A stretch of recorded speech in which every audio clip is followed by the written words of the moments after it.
পর্ব ২ জলে দেখা মুখ। সকালের আলো ফুটতেই গ্রামে রোজকার জীবনের ব্যস্ততা শুরু হয়েছে, কিন্তু সৌম্যের বাড়িতে আজ অন্যরকম পরিবেশ। মা শুভাশ্রী নজরে দেখছেন ছেলের আচরণ পুরো বদলে গেছে। আগে সকালে উঠে প্রাণবন্ত হাসি খুশি ছেলেটা আজ নিস্তেজ, চোখ লাল, ঠোঁট শুকনো, যেন সারা রাত ঘুমায়নি। কিন্তু ভয়ঙ্কর ব্যাপার হল, সে রাতের ঘটনাটা কাউকে ঠিক করে বলছে না, শুধু একটা বাক্য বলেই চুপ করে থাকে, ও আমাকে চেনে। মা প্রথমে ভাবলেন ছেলের জ্বর ঠেকেছে, কিন্তু শরীর স্বাভাবিক।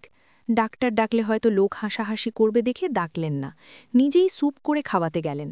কিন্তু সৌম্য খাবার মুখে তুলতেই বলল, ও বলেছে আজ রাতে আমাকে আবার দেখতে আসবে। মায়ের বুক হিম হয়ে গেল। কে কে আসবে? সৌম্য ধীরে ধীরে মাথা তুলল, মুখে শূন্য, ফাঁকা ভয়। জলের ভিতর যাকে দেখেছি। মা আর প্রশ্ন করতে পারলেন না। সেই মুহূর্তে দরজার সামনে দাঁড়িয়ে থাকা বাপন, রাজু ও মিথুন কানে সমস্ত কথাই শুনে ফেলল। তিনজনেরই মুহূর্তে একে অপরের দিকে তাকাল। সকলের মনেই একই কথা, আজ রাতে সে আবার পুকুরে যাবে। তারা জোর করেই সৌম্যকে ডাকল চায়ের দোকানে বসতে। গল্প শুরু হলে সৌম্য প্রথমে চুপ, পরে ধীরে ধীরে মুখ খুলল, এবং সেই মুহূর্তে চায়ের দোকানের চারদিক নিস্তব্ধ হয়ে গেল। সৌম্য বলল, ও ছিল একজন মেয়ে, লম্বা চুল, সাদা শাড়ি, কিন্তু মুখটা যেন যেন কেউ ছিঁড়ে নিয়েছে। ও শুধু তাকিয়েছিল, তারপর বলল, জলে আয়। সবাই ভয়ে স্তব্ধ। রাজু কাপা গলায় বলল, তুই ভুল দেখেছিস, জলের আলো, কুয়াশা, সেই সব। কিন্তু সৌম্য মাথা নেড়ে বলল, ও আমার নাম ধরে ডেকেছে, আমি না বলতেই ও আমার পা ধরেছিল। মিথুন গলা শুকিয়ে জিজ্ঞেস করল, পা জল থেকে? সেই দৃষ্টি আর মুখের ভয় দেখে বাপন আর তর্ক করল না। বাপন বলল, আজ রাত হলে আমরা সবাই একসাথে থাকব, একা যাবি না কোথাও। সৌম্য কিছুক্ষণ চুপ করে থেকে ফিসফিস করে বলল, তোমরা থাকলেও কোনো লাভ হবে না, কারোর পক্ষে ওকে থামানো যাবে না। বাকি তিনজনের মনে তখনই গা শিউড়ে ওঠার মতো একটা প্রশ্ন, ওটা কে, আর সৌম্যকে কেন খুঁজছে? বিকেল নেমে এলো। গ্রামে গুজব আগুনের গতিতে ছড়িয়ে পড়ল, সৌম্য নাকি পুকুরের ভূতকে দেখেছে।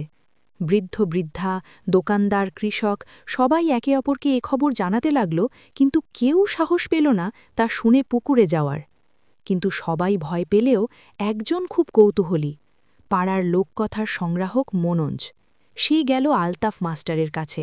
গ্রামের পুরনো গল্প জানেন তিনি। প্রশ্ন করতেই মাস্টার চশমা খুলে টেবিলে রাখলেন, গলা নামিয়ে বললেন, দুগ্ধেশ্বরের পুকুরে বহু বছর আগে একজন বিধবা মেয়ে ডুবে মারা যায়, নাম বাসন্তী। বলা যেত সে রাতে নাকি বাসন্তী পুকুরে প্রিয় মানুষকে খুঁজতে কাঁদত। তারপর থেকে যে কোনো যুবককে দেখলেই তাকে ডাকে, জলে ডুবিয়ে নেয়।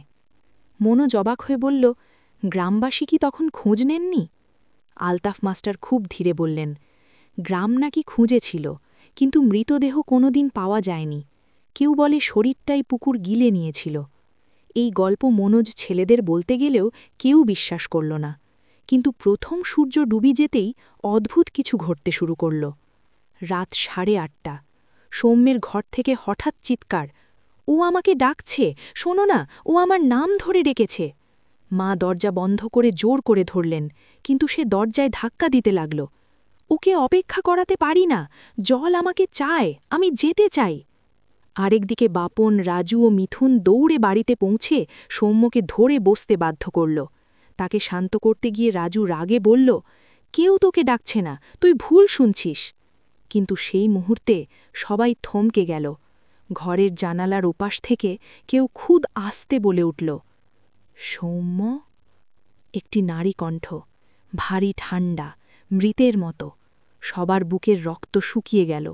জানালা খোলা হলো, কিন্তু বাইরে কেউ নেই, তবে পা ভিজে যাওয়ার মতো জল পড়ে আছে জানালার নিচে। সৌম্য চিৎকার করে কেঁদে ফেলল, ও এসেছে, আজ রাতে আমাকে নিয়ে যাবে। কাউকে আর বিশ্বাস করাতে গেল না, কারণ কানে আবার আওয়াজ, জলে আয়। সে আবার ছটফট করতে লাগল পুকুরের দিকে যাওয়ার জন্য। মা কাঁদছেন, বাবা পশুর মতো জোরে ধরে আছেন, বন্ধুরা পুরো শক্তি দিয়ে আটকাচ্ছে। হঠাৎ বিদ্যুৎ চলে গেল। পুরো বাড়ি অন্ধকার।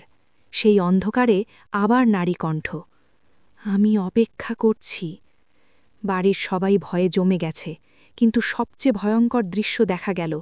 অন্ধকারের মধ্যে সৌম্যের মুখে এক অদ্ভুত আনন্দের হাসি ফুটে উঠল। পরের দিন সকাল। বাড়ির সবাই ঘুম ভাঙতেই একটাই জিনিস দেখল, সৌম্য নেই।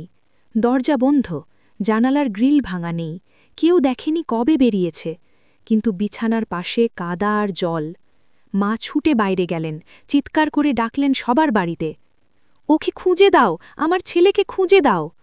গ্রামের প্রায় ৩০ জন লোক দল বেঁধে খুঁজতে বেরোল। ধানক্ষেত, রাস্তা, বাঁশঝাড়, কোথাও নেই সৌম্য। অবশেষে গ্রামের একজন ছুটে এসে ভয়ানক খবর দিল, ওকে দেখা গেছে, পিশাচপুকুরের ধারে হাঁটু সমান জলে দাঁড়িয়ে আছে। সবাই দৌড়ে গেল, দেখল সৌম্য জলে দাঁড়িয়ে, মুখে অসুস্থ অদ্ভুত হাসি, চোখ দুটো নিষ্প্রভ, আর ফিসফিস করে বলছে, ওকে দেখেছ, আমার ঠিক পিছনে দাঁড়িয়ে আছে। কেউ সাহস পেল না জলে নামতে, কিন্তু সবাই দেখল জলের উপর যেন একটা স্বচ্ছ মুখ ভেসে আছে, পিছনে লম্বা চুল নড়ে যাচ্ছে তরঙ্গে। হঠাৎ সৌম্য আবার বলল, ও এখন তোমাদেরও চেনে। সবাই ভয়ে এক ধাক্কায় পিছিয়ে গেল। আর ঠিক সেই মুহূর্তে জলের ঢেউ তীব্র হয়ে উঠল, আর সৌম্য জলের মধ্যে টেনে নেওয়া হল। কেউ ছুতে পারল না। বুদবুদ উঠল কিছুক্ষণ, তারপর জলের উপর নিস্তব্ধতা। সেই নীরবতা ভেঙে অদ্ভুত শীতল কণ্ঠ, চলে গেল, এখন বাকিদের পালা। গ্রামে আরেকটি মৃত্যু নয়, বরং তার থেকেও বিপজ্জনক কিছু শুরু হয়ে গেল, কারণ পুকুর এখন নতুন কাউকে খুঁজছে।